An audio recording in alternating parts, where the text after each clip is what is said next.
नमस्कार दोस्तों, मैं विजय तिवारी। स्वागत है आपका हमारे YouTube channel the book society में। आज की जो क्लास होने वाली है वो होने वाली है लीडरशिप पर, नेतृत्व पर। इससे पहले 10 चैप्टर ऑलरेडी बीपीएससी 143 के अपलोड किए जा चुके हैं। यदि आपने उन लेक्चरों को नहीं सुना है तो सबसे पहले उन लेक्चरों को जरूर सुन लीजिएगा, ताकि चीज़ें आपको पूरी की पूरी क्लियर रहें। इस किताब की सबसे बड़ी खास बात यह है कि हर चैप्टर एक दूसरे से कनेक्ट है। तो यदि आप हर चैप्टर ध्यान से समझ रहे हैं तो आधी से ज़्यादा चीज़ें आपको तुरंत की तुरंत क्लियर हो जा रही है।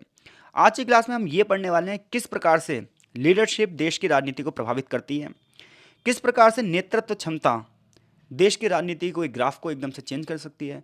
भारत में वो कौन से बड़े बड़े नाम हैं जिन्होंने भारत की राजनीति को रातों रात बदल दिया। तो आइए आज की क्लास शुरू करते हैं। तो नेतृत्व होता क्या है? देखो, नेतृत्व एक ऐसी प्रतिभा है जो हर किसी के अंदर नहीं होती। लीडर हर कोई बनना चाहता है, लीडर को गाली हर कोई दे देता है, लेकिन लीडर बनना इतना आसान नहीं है। किसी में लीडर बनने के गुण ना जन्मजात होते हैं, और कोई बंदा ना समाज में आके सीखता है। तो लीडरशिप ना एक कला है, और जो बंदा लीडरशिप करना जान गया ना, वही बंदा वही बंदा एक अंतर्राष्ट्रीय स्तर पर अपनी छवि बनाकर चला जाता है। वरना लोग रोज पैदा हो रहे हैं और रोज मर रहे हैं। तो ये चीज आपको जान लेनी चाहिए। अगर आपके अंदर लीडरशिप की क्वालिटी है तो आपको ना नौकर बनने के पीछे नहीं भागना चाहिए, आपको सोसाइटी की लीडिंग करनी चाहिए।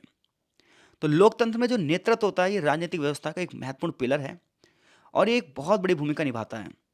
जो नेतृत्व होता है, जो लीडरशिप होती है, लोगों के लाभ की बात करती है, उनके लिए पॉलिसियां बनाती हैं कि किस प्रकार से जनता को प्रॉफिट होगा, उनके विचारों को एक धरातल प्रदान करती है, एक बेस प्रदान करती है, और लोगों को इकट्ठा करने के लिए एक रणनीति तैयार करती है। विभिन्न स्तर पर जितनी भी सरकारें होती हैं, चाहे वो स्थानीय निकाय हों, चाहे वो विधानसभा के स्तर पर हो यानी कि राज्य स्तर पर हो, चाहे वो केंद्र स्तर पर हो, सब में जो नेतृत्व है यही उस पार्टी को आगे ले जाता है। आपको पता है इस समय बीजेपी क्यों सबसे आगे चल रही है? क्योंकि दूसरी पार्टियों के पास ना लीडरशिप नहीं है। दूसरी पार्टियों पे ऐसा नाम नहीं है जो सबको एकजुट होकर ले चले, लेकिन बीजेपी के पास नाम है। लेकिन पहले कांग्रेस के पास नाम था, इसलिए कांग्रेस चल रही थी, जो कि हम इस चैप्टर में पढ़ेंगे भी। तो भारत एक विविधताओं वाला देश है, बहुसंस्कृति वाला देश है। यहाँ पर जातियाँ, भाषा, क्षेत्र, लिंग और धर्म राजनीति को प्रभावित करते हैं। तो ऐसे में आप राजनीतिक दल अगर बना रहे हैं, चुनाव लड़ना चाह रहे हैं, तो आपके अंदर एक ऐसी कम्युनिटी होनी चाहिए जिसकी संख्या बहुत बड़ी हो, और वो कम्युनिटी अन्य कम्युनिटियों को भी अपने साथ लेकर चलना चाहती हो। और ऐसे में भारत में जो राजनीतिक दल हैं वो पीएम, सीएम और एमएलए की होड़ में लगे रहते हैं। प्रधानमंत्री आप जानते हैं, मुख्यमंत्री आप जानते हैं, लेजिस्लेटिव जो राज्यों की असेंबली है, जो राज्यों की विधानसभा है, वहाँ पर एमएलए हैं। संसद में जो बंदा बैठ रहा है वो एमपी है, उसे मेंबर ऑफ पार्लियामेंट कहा जाता है, हिंदी में सांसद कहा जाता है। ये सारी चीज़ें हम इस चैप्टर में पढ़ने वाले हैं कि ये लोग किस प्रकार से राजनीति को प्रभावित करते हैं। तो जब जब हम राजनीति को प्रभावित करने की बात करते हैं तब तक हमारे सामने नाम आता है नेहरू जी का, क्योंकि आज़ादी के बाद राजनीति नेहरू थी, और नेहरू ही राजनीति थे, नेहरू भारत थे और भारत ही नेहरू था। तो स्वतंत्रता प्राप्ति के पश्चात हमारे प्रथम प्रधानमंत्री पंडित जवाहरलाल नेहरू थे, और 1964 में 1964 में जब उन तक उनकी डेथ नहीं हुई तब तक वो प्रधानमंत्री बने रहे। ऐसे में उस समय की जो 20 साल की राजनीति थी वो पूरी की पूरी नेहरू की सोच पर आधारित थी। तो आज़ादी के बाद पहले के जो 2 दशक थे, पहले के जो 20 साल थे, उसे हम नेहरूवादी युग कहते हैं। इस समय जो नेतृत्व था वो नेहरू जी के माध्यम से चल रहा था। ना सिर्फ वो प्रधानमंत्री थे बल्कि देश के विदेश मंत्री भी वही थे। आधुनिक भारत की जो नींव रखने की भूमिका निभाते हैं वो पंडित जवाहरलाल नेहरू ही निभाते हैं। देश के आंदोलन में भी महत्वपूर्ण भूमिका उन्होंने निभाई थी। देश के राजनीतिक आदर्शों और संविधान सभा के निर्माण में भी उनकी बहुत बड़ी भूमिका थी। डिस्कवरी ऑफ इंडिया पढ़ सकते हैं आप उनकी किताब। उन्होंने भारत में लोकतांत्रिक मूल्य, सामाजिक, आर्थिक और राजनीतिक परिवर्तन के लिए अपना जीवन न्यौछावर कर दिया। नेहरू जी के साथ सबसे बड़ी बात यह थी कि उस समय के जो नेता थे उनके साथ टॉप लेवल के थे।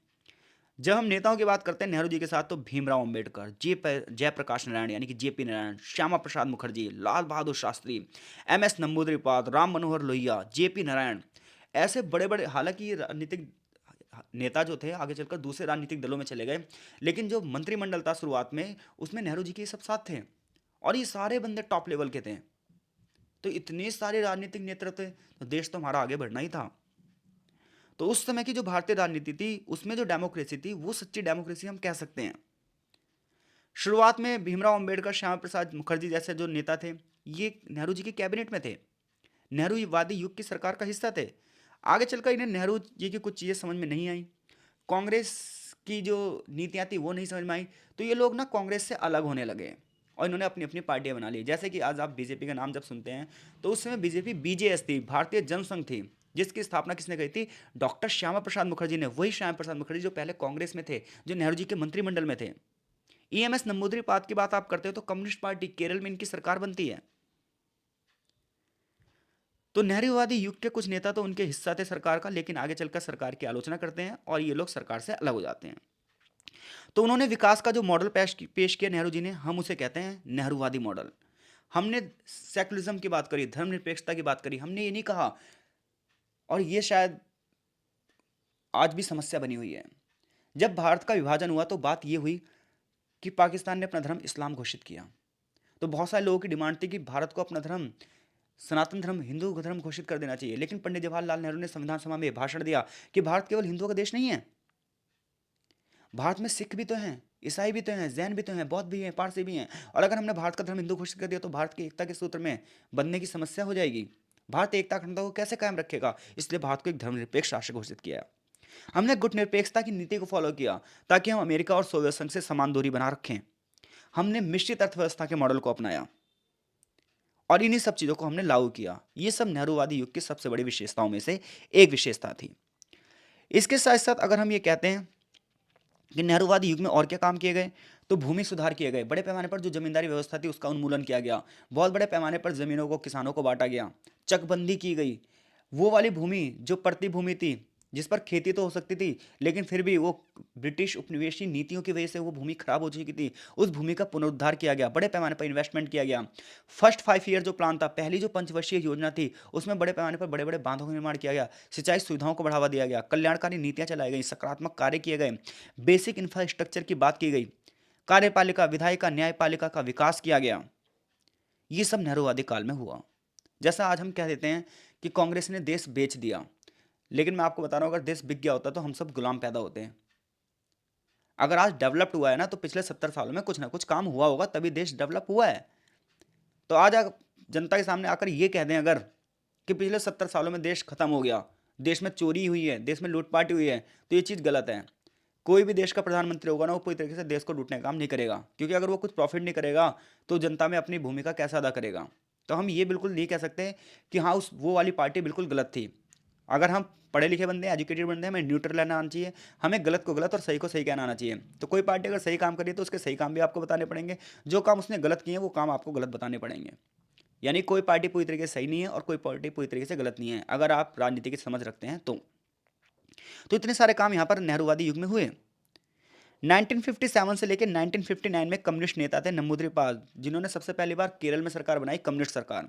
यानी अगर आपसे पूछा जाए कांग्रेस सबसे पहले कहाँ आ रही, तो केरल में आ रही। केरल में भी नंबूदिरीपाद ने यही करा, भूमि सुधार कार्यक्रम शुरू किए। समाजवादी पार्टी के कुछ नेता थे, उनके साथ गठबंधन भी किया, सरकार की आलोचना भी करी। 1964 में नेहरू जी की मृत्यु हो जाती है। उसके बाद कांग्रेस धीरे धीरे खत्म होने लग जाती है। नेहरू जी जब तक थे, जब तक सेंट्रल लेवल पर भी कांग्रेस की सरकार थी और ज़्यादातर स्टेटों में भी कांग्रेस की ही सरकार थी। लेकिन जब नेहरू जी की मृत्यु हो जाती है तो 1967 में चुनाव होते हैं और धीरे धीरे हर स्टेट से कांग्रेस निकलने लग जाती है और एक नई नई पार्टियों की सरकार उन स्टेटों में बनने लग जाती है। शुरुआत होती है साउथ इंडिया से। सबसे पहले कांग्रेस का जो खात्मा होता है वो साउथ इंडिया से होता है, फिर धीरे धीरे नॉर्थ इंडिया से। और आज आप देख सकते हैं कि इक्का दुक्का स्टेटों को छोड़ दूं तो हर जगह से कांग्रेस का पत्ता साफ है, क्योंकि कांग्रेस के खिलाफ लोगों का गुस्सा था। बहुत सारी पार्टियां बनी कांग्रेस के अंदर से ही निकलकर। बड़े पैमाने पर खाद्यान्न संकट हो गया था, सूखा पड़ गया था, महंगाई बढ़ रही थी, लोग कांग्रेस के खिलाफ हो गए। विपक्षी पार्टियों ने यह मुद्दा उठाया, जैसे समाजवादी पार्टी थी, एसपी पार्टी थी, पीएसपी पार्टी थी, जनसंघ थी, स्वतंत्र पार्टी, कम्युनिस्ट पार्टी। इन सब ने चुनावी राजनीति में लोगों को इकट्ठा किया। परिणाम यह हुआ कि ये राजनीति में धीरे धीरे आगे बढ़ने लगी और कांग्रेस पीछे पीछे घटने लगी। तो नेतृत्व की बात की जाए तो नेहरूवादी काल की क्या विशेषताएं थी, अगर यहाँ से प्रश्न बनता है तो आप इन प्रश्नों का उत्तर लिखने में सक्षम हैं। तो किस प्रकार से स्वतंत्रता प्राप्ति के पश्चात नेहरू जी ने भारतीय राजनीति को प्रभावित किया, उनकी क्या उपलब्धियां थी, ये हमने पढ़ा। 1960 के बाद भारतीय राजनीति में क्या बदलाव आएगा 80 तक में। तो नेहरू जी की मृत्यु के बाद देखिए लाल बहादुर शास्त्री जी प्रधानमंत्री बनेंगे। लाल बहादुर शास्त्री का कार्यकाल बहुत छोटा होगा। उस दौरान एक युद्ध लड़ा जाएगा 1965 में, भारत पाकिस्तान युद्ध। देश में सूखा पड़ा होगा, इसलिए वो जय जवान जय किसान का नारा देंगे। दुर्भाग्यवश 1966 में उनकी मृत्यु हो जाएगी। ऐसे में जब इंदिरा गांधी प्रधानमंत्री बनेंगी तो इंदिरा गांधी का टाइम पीरियड एक लंबा टाइम पीरियड चलेगा। देश में बहुत सारी चुनौतियाँ आएंगी, इमरजेंसी भी लगेगी। 1971 का भारत पाकिस्तान फिर से एक बार युद्ध होगा। तो ये सब चीज़ें 1960 से 80 तक की राजनीति में एक महत्वपूर्ण भूमिका निभाती हैं। तो चलिए देखते हैं किताब क्या कहती है। तो सबसे पहली बात ये हुई नेहरू जी की मृत्यु और कांग्रेसवाद का पतन, पहला पॉइंट। दूसरी बात, कांग्रेस के भीतर मतभेद हो गए। कांग्रेस दो भागों में बढ़ गई 1969 में। कुछ लोग इंदिरा के सपोर्टर थे, कुछ लोग इंदिरा के विरोधी थे। परिणाम क्या हुआ, कांग्रेस ओ और कांग्रेस आर दो भागों में बढ़ गई। तो पहली बात क्या हुई, नेहरू जी की मृत्यु, कांग्रेसवाद का पतन। दूसरी हेडिंग, ये आप ऐसे ही हेडिंग लिखेंगे। तीसरी बात क्या है, कांग्रेस गुटबंदी का शिकार हो गई, यानी कांग्रेस कई भागों में बढ़ गई। कांग्रेस के अंदर से ही बहुत सारी पार्टियां बन गई और कई बड़े बड़े नेताओं का उदय हुआ इसी दौरान। जैसे उत्तर प्रदेश, बिहार और हरियाणा में चौधरी चरण सिंह ने बढ़ावा दिया। हरियाणा में देवीलाल जी एक बहुत बड़े नेता हुए। ओडिशा में बीजू पटनायक दल आगे बढ़ा। पश्चिम बंगाल में ज्योति बसु थे। तमिलनाडु में करुणानिधि थे। एम जी रामचंद्रन थे। ये बड़े बड़े नेता थे जिन्होंने अपने अपने क्षेत्रों में लीडरशिप करी। ये सब कब हो रहा है, 1960 से 80 के बीच में। बिहार में कर्पूरी ठाकुर की बात की जाए, आंध्र प्रदेश में एन टी रामाराव की बात की जाए, कर्नाटक में देवराज की बात की जाए, ये इतने बड़े बड़े नाम थे जिन्होंने उस क्षेत्र की राजनीति को रातों रात बदल दिया, जैसा कि यहाँ पर आगे बताया भी जाएगा। तो सबसे पहला नाम हम करते हैं चौधरी चरण सिंह जी का। तो चौधरी चरण सिंह एक ऐसा नेतृत्व था, एक ऐसी लीडरशिप की क्षमता थी इस व्यक्ति के अंदर, जिसकी वजह से इसे ना मल्टी डायमेंशनल व्यक्ति भी कहा जाता है। बहुत सारी किताबें लिखते हैं ये। कुछ लोग इन्हें एक उपाधि देते हैं ऑर्गेनिक इंटेलेक्चुअल, यानी कि बहुत बड़ा बुद्धिजीवी व्यक्ति। तो चौधरी चरण सिंह का संबंध उत्तर प्रदेश से है। ये एक किसान समुदाय से थे। इन्होंने ओबीसी वर्ग का नेतृत्व भी किया। इन्होंने बिहार और हरियाणा में बहुत सारे लोगों को लामबंद किया। इन्होंने राष्ट्रीय आंदोलन में भी भाग लिया था। 1969 तक ये कांग्रेस के अंदर ही थे। फिर इंदिरा गांधी जी से इनका मतभेद हुआ और ये इसके बाद कांग्रेस से अलग हो गए। यूपी के दो बार मुख्यमंत्री भी बने। कौन, चौधरी चरण सिंह। आगे चलकर इन्होंने एक पार्टी बनाई भारतीय क्रांति दल, फिर इन्होंने एक और पार्टी बनाई बीकेडी, फिर एक और बनाई बीएलडी। इन्होंने कई सारी किताब लिखी। इसी वजह से टीजे ब्रायस ने इन्हें ऑर्गेनिक इंटेलेक्चुअल व्यक्ति कहा है, यानी कि ऑर्गेनिक बुद्धिजीवी कहा है, कि जन्मजात बुद्धिजीवी थे। उत्तर प्रदेश में भूमि सुधार इन्होंने करवाए, किसानों के लिए सुधार करवाए इन्होंने, कांग्रेस की नीतियों का आगे चलकर विरोध किया। इसके साथ साथ इन्होंने 1977 में जनता पार्टी में अपनी सरकार बनाई और कुछ महीने तक भारत के प्रधानमंत्री भी बने रहे। तो चौधरी चरण सिंह की अगर बात की जाए तो इन्होंने लीडरशिप को एक अलग रुख दिया। ऐसे एक और नाम आता है बहुत बड़ा, जिनका नाम है जयप्रकाश नारायण, जेपी नारायण। जेपी नारायण का संबंध बिहार से है। उन्होंने एक बहुत बड़ा आंदोलन किया था भाई जेपी नारायण ने, जिसका नाम है संपूर्ण क्रांति। तो जेपी नारायण की अगर बात की जाए तो ये गांधीवादी युवक थे, सत्य अहिंसा में बात करते थे। इन्हें हम जेपी के नाम से जानते हैं। एक समाजवादी नेता थे। आज़ादी के दौरान राष्ट्रीय आंदोलन में भी इन्होंने भाग लिया था। आज़ादी के बाद इन्होंने लोगों को बिहार में इकट्ठा किया, महंगाई और इंदिरा के विरोध में। आपातकाल के विरुद्ध भी लोगों को इकट्ठा किया। इनके आंदोलन को हम जेपी आंदोलन या संपूर्ण क्रांति के नाम से जानते हैं। आगे चलकर क्या हुआ, जेपी आंदोलन के बाद कुछ बड़े बड़े नेता उभरे, जैसे लालू प्रसाद यादव बिहार में, नीतीश कुमार, रामविलास पासवान, सुशील कुमार मोदी। ये ऐसे बड़े नेता हैं जिनमें से कुछ तो सीएम भी बने, जैसे कि नीतीश कुमार तो कई बार सीएम बने हैं और इन्होंने केंद्र सरकार में भी महत्वपूर्ण भूमिका निभाई है। तो आप देख सकते हैं किस प्रकार से लीडरशिप एक छोटे से क्षेत्र से शुरू होकर सेंट्रल गवर्नमेंट तक को प्रभावित कर सकती है, बशर्ते आपके अंदर लीडरशिप के गुण होने चाहिए। एक और बहुत बड़ा नाम आता है भारतीय राजनीति में, N T Ramarao. Telugu film star थे ये। 1982 में तेलुगु देशम पार्टी टीडीपी बनाई इन्होंने। आंध्र प्रदेश के मुख्यमंत्री भी रह चुके हैं ये। और ये आंध्र प्रदेश में पहले गैर कांग्रेसी मुख्यमंत्री थे, यानी कि आंध्र प्रदेश में हमेशा कांग्रेस पार्टी से ही मुख्यमंत्री बनता था, लेकिन ये पहला ऐसा बंदा था एन टी रामाराव जो कि पहला गैर कांग्रेसी सीएम बना। आंध्र प्रदेश में और भी बहुत सारे क्षेत्र थे, जैसे तेलुगु विड्डा, तेलुगु जाति, जाति गौरव सम्मान, इन सबको उठाने के लिए एन टी रामाराव का ही योगदान है। इन्होंने राज्य में लोक लुभावन नीतियां शुरू करी, पिछड़े वर्गों को चावल और कपड़े फ्री बांटे, मकान के निर्माण के लिए पैसे दिए, किसानों को निःशुल्क बिजली दी एन टी रामाराव ने। इनकी मृत्यु के बाद चंद्रबाबू नायडू आए और उन्होंने हैदराबाद को कैसे विकास किया ये बात हमने देख ली। आगे एक बहुत बड़ा नाम आता है कर्पूरी ठाकुर। हिंदी भाषी क्षेत्र में बहुत लोकप्रिय हैं कर्पूरी ठाकुर। बिहार विधानसभा से सदस्य भी रहे हैं, समाजवादी नेता थे। बिहार के मुख्यमंत्री के तौर पर इन्होंने पिछड़े वर्गों के लिए आरक्षण की नीति भी शुरू करी, जिसे हम कर्पूरी ठाकुर फॉर्मूले के नाम से जानते हैं। कर्पूरी ठाकुर ने ओबीसी को भी मुद्दा बनाया। इन्होंने हमेशा आरक्षण की नीति के बारे में किया। उनकी मृत्यु के बाद लालू प्रसाद यादव, नीतीश कुमार जो थे, इन्होंने पिछड़े वर्गों के नेता के रूप में उभरे। इसी प्रकार से असम की बात की जाए तो ऑल असम स्टूडेंट यूनियन, इसने असम में एक महत्वपूर्ण भूमिका निभाई है। आगे चलकर बीजेपी नेता थे सर्बानंद सोनोवाल, हेमंत बिस्वा शर्मा। ये सब मुख्यमंत्री बनने से पहले छात्र नेता थे, यूनियन लीडर थे, और आगे चलकर आज देखिए आप, ये लोग सीएम तक बन गए। तो नेतृत्व एक क्षमता होती है, और वो क्षमता होती है कि लोगों को आप कैसे लामबंद कर सकते हैं, लोगों को कैसे इकट्ठा कर सकते हैं, और किस प्रकार से अपनी नीतियां बनाकर रातों रात सेंट्रल गवर्नमेंट तक को प्रभावित कर सकते हैं। तो ये नाम है, ये वो नाम है जिनको हमने पढ़ा, एन टी रामाराव हो, चाहे वो कर्पूरी ठाकुर हो, चाहे वो चौधरी चरण सिंह हो, ये वो नाम हैं जिन्होंने भारतीय राजनीति को एक नई दिशा प्रदान करी। 1990 के बाद देश में लीडरशिप में क्या बदलाव आया, ये अगले पैराग्राफ में हम पढ़ने जा रहे हैं। देखो भाई, 1990 के बाद की अगर आप राजनीति पढ़ोगे तो पता है क्या है, 1990 की राजनीति बड़ी कॉम्प्लिकेटेड है। सरकारें बन रही हैं, कभी भी गिर रही हैं। कोई सरकार 1 साल के लिए आ रही है, कोई सरकार 2 साल के लिए आ रही है। 1990 से लेकर 2000 के बीच में 2 ही प्रधानमंत्री बनने चाहिए थे, क्योंकि 5 साल में एक बार चुनाव होते हैं। लेकिन प्रधानमंत्री यहाँ पर 6 बनेंगे। देखो 1989 में चुनाव होता है, 1989 में वीपी सिंह प्रधानमंत्री बनते हैं। वीपी सिंह की सरकार 1 साल ही चलती है, विश्वनाथ प्रताप सिंह, और फिर चंद्रशेखर प्रधानमंत्री बनते हैं, और इनकी सरकार भी गिर जाती है, क्योंकि किसी पार्टी को मेजोरिटी नहीं मिलती, गठबंधन की सरकार का निर्माण होता है। फिर राजीव गांधी जी की मृत्यु हो जाती है और कांग्रेस जीत जाती है, तो नरसिम्हा राव प्रधानमंत्री बनते हैं। नरसिम्हा राव की सरकार लगभग 5 साल चलती है। उसके बाद जब चुनाव होते हैं, एच डी देवेगौड़ा प्रधानमंत्री बनते हैं। एच डी देवेगौड़ा की सरकार भी 1 डेढ़ साल में निकल लेती है, और नई सरकार बनती है इंद्र कुमार गुजराल की, लेकिन इनकी सरकार भी 1 डेढ़ साल में निकल लेती है। फिर अटल जी की सरकार आती है, 13 दिन, फिर 13 महीने, और फिर आगे चलकर चुनाव होते हैं 1999 में, तो उनकी सरकार फिर 5 साल चलती है गठबंधन की। तो देखा जाए तो 2 2 4 2 6, यानी कि VP Singh, Chandrashekhar, Atal Bihari Vajpayee, Narasimha Rao, Indra Kumar Gujral, H D Deve Gowda, इन 10 सालों में 6 प्रधानमंत्री बन गए देश में। तो 1990 की जो राजनीति रही है ना, ये राजनीति बड़ी उतार चढ़ाव वाली राजनीति रही है। सरकार बनती और बिगड़ने की राजनीति रही है। यहाँ पर बहुत सारे लोग अलग अलग तरीके से लोक लुभावन नीति चलाएंगे, जनता को लामबंद करेंगे, जनता को एक अलग तरीके से डाइवर्ट करेंगे, और यहाँ पर कुछ नाम ऐसे बताए गए हैं। 2004 में मनमोहन जी की सरकार बनेगी, 2009 में भी मनमोहन जी की सरकार बनेगी, 14 में मोदी जी की सरकार बनेगी, 19 में मोदी जी की सरकार बनेगी फिर से। तो ये कुछ इस टाइप की चीज़ें रही 1990 के बाद। इसके अलावा दलित और ओबीसी का मुद्दा बहुत ज़्यादा बढ़ा, और धर्म की राजनीति भी 1990 के बाद बहुत ज़्यादा बढ़ी। अगर आपने पिछले चैप्टर पढ़े हैं तो ये सारी चीज़ें आप पहले से ही पढ़ चुके हैं। इसके अलावा अगर हम बात करें, अंबेडकर से प्रभावित होकर काशीराम ने बीएसपी की स्थापना करी 1980 के बाद। बीएसपी ने यूपी की राजनीति को पूरी तरीके से पलट दिया। दलित वर्ग और वंचित वर्गों की इसने बात करी। नीतीश कुमार जब सीएम बने बिहार के, तो इन्होंने मुख्यमंत्री काल में बच्चियों को शिक्षा दी। शिक्षा प्राप्त करने के लिए उन्होंने साइकिलें फ्री बांटी, ताकि हर एक बच्चे इस समय पर स्कूल पहुंच सके। तो इनकी इस योजना को साइकिल योजना कहा जाता है। राष्ट्रवाद को बढ़ावा दिया गया, देशभक्ति को बढ़ावा दिया गया, हिंदू प्रतीकों को बढ़ावा दिया गया 1990 के बाद की राजनीति, और ये राजनीति थी बीजेपी की। बीजेपी से उस समय बहुत बड़ा नाम था लाल कृष्ण आडवाणी और अटल बिहारी वाजपेयी, जिन्होंने धर्म की राजनीति को बढ़ावा दिया, अयोध्या विवाद जैसी समस्याओं को बढ़ावा दिया, और उसके बाद भारतीय राजनीति का रुख रातों रात बदल दिया।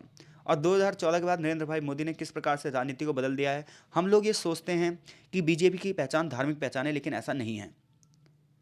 बीजेपी भले ही धार्मिक पहचान का चुनाव में मुद्दा उठा रही हो, लेकिन बीजेपी प्राइवेट सेक्टर को बढ़ावा देने वाली पार्टी है। बीजेपी अमेरिकन विचारधारा को बढ़ावा देने वाली पार्टी है। बीजेपी विकास का एक नया ढांचा खड़ा करने की पार्टी है। बीजेपी समस्याओं को खत्म करने वाली एक पार्टी है। जैसे कि नेहरू जी का युग था, समस्याओं को खत्म करने के लिए माना जाता था। इंदिरा जी का युग था, बड़े पैमाने पर बोल्ड डिसीजन लिए गए। तो आज भी बड़े पैमाने पर बोल्ड डिसीजन लिए जा रहे हैं। आपको ऐसा लग रहा है कि धर्म की राजनीति हो रही है, धर्म की राजनीति जनता कर रही है, लेकिन नेता धर्म की राजनीति नहीं कर रहे हैं। नेता विकास की राजनीति कर रहे हैं, नेता काम की राजनीति कर रहे हैं, लेकिन जनता मूर्ख है, जनता नहीं पढ़ रही है, तो उसे लगता है कि धर्म की राजनीति हो रही है। आज़ादी के बाद और भी बहुत सारे उदाहरण हैं, जहां राष्ट्रीय स्तर पर और राज्य स्तर पर ऐसे नेता हैं जो बहुत सारे राजनीतिक दलों के मुखिया हैं, और कई बार वो प्रधानमंत्री भी रहे, कैबिनेट मंत्री भी रहे, और वो किसी ना किसी परिवार से संबंधित हैं। ऐसे में मुद्दा ये उठता है कि भारतीय राजनीति में नेपोटिज्म है, भाई भतीजावाद है। राजनीति में साधारण लोगों को महत्वपूर्ण भूमिका नहीं मिल पा रही है, नया बंदा राजनीति में पार्टिसिपेट नहीं कर पा रहा है। तो ये बड़ी समस्या है। भारत में वंश और राजनीति के बीच में संबंधों को बढ़ावा दिया जाता है। ऐसे में एक किताब है कंचन चंद्रा की, जिसका नाम है उस किताब का democratic dynasties, state, party and family in contemporary Indian politics, कि किस प्रकार से भारत की राजनीति में वंशवाद एक महत्वपूर्ण भूमिका निभा रहा है। तो 1990 के बाद की राजनीति कैसी है, ये बात आपको समझ में आ गई होगी। आगे महिला नेतृत्व की बात की जा रही है, जिसे अगले चैप्टर में वो और अच्छे से समझाएगा। थोड़ा सा यहाँ पर बताया गया है। शुरुआत में अगर बात करेंगे आप 1947 से लेकर 1980 तक लगभग, तो भारत में महिलाओं की भूमिका बहुत कम रहेगी। इक्का दुक्का महिलाएं ही मंत्री पद पर पहुंच पाएंगी। लेकिन 1992 में 73rd अमेंडमेंट किया गया, 74th अमेंडमेंट किया गया। पंचायती राज संस्थाओं में 33% सीटें महिलाओं के लिए आरक्षित कर दी गई। लेकिन समस्या फिर से वही रही, पितृसत्ता जैसी समस्या रही, पिता के बाद जो संपत्ति पुरुषों को मिलती है महिलाओं को नहीं, महिलाओं को कोई अधिकार नहीं थे, तो ऐसे में महिलाओं की नेतृत्व क्षमता को हमेशा दबाया गया। लेकिन जब महिलाओं के अधिकारों के प्रति उनकी अवेयरनेस बढ़ी तो बड़े पैमाने पर महिलाएं न सिर्फ सीएम तक बल्कि राष्ट्रपति पद तक भी पहुंची हैं। जैसे उत्तर प्रदेश में एक नाम आता है सुचिता कृपलानी, गुजरात में आनंदीबेन पटेल, आगे चलकर ये राज्यपाल भी बनेंगी, असम में अनवरा तैमूर, जम्मू कश्मीर में महबूबा मुफ्ती, उत्तर प्रदेश में मायावती, तमिलनाडु में जयललिता जी, पश्चिम बंगाल में ममता बनर्जी, बिहार में राबड़ी देवी। तो इनमें से ये बड़े बड़े नेता हैं। आज़ादी के समय अमृता प्रीतम, हमारे देश की राष्ट्रपति प्रतिभा देवी सिंह पाटिल और इस समय द्रौपदी मुर्मू जी, ये नारी सशक्तिकरण का प्रतीक हैं। मायावती, ममता बनर्जी और जयललिता तो सीएम तक बनी, मायावती 4 बार सीएम बनी। तो ये सारी चीज़ें ये बताती हैं कि भारत में शुरुआत में महिलाओं को नेतृत्व नहीं मिला जितना नेतृत्व उन्हें मिलना चाहिए था, लेकिन आगे चलकर जो अवेयरनेस बढ़ी है, राजनीतिक जागरूकता बढ़ी है, राजनीति में भागीदारी बढ़ी है, जिसके परिणामतः महिलाओं ने भी एक महत्वपूर्ण भूमिका निभाई है, जिनमें से चंद नाम हमारी इस किताब में दिए गए हैं। आई होप सो ये चैप्टर आपको समझ में आया हो। चैप्टर से यही प्रश्न बनते हैं, 1980 के दौरान भारतीय राजनीतिक नेतृत्व का वर्णन कीजिए, 1990 के बाद। जैसे ही किताब खत्म हो जाएगी हम एक क्वेश्चन पेपर भी आपको सॉल्व करवाएंगे ताकि चीज़ें कैसे लिखनी है ये चीज़ें भी हमें समझ में आए। तो आशा है ये पूरी सीरीज आपको पसंद आ रही होगी, ये पूरी सीरीज समझ में आ रही होगी। कमेंट बॉक्स में अपनी प्रतिक्रिया जरूर दें। मिलते हैं आपसे नेक्स्ट चैप्टर की वीडियो में, तब तक के लिए आपका बहुत बहुत धन्यवाद।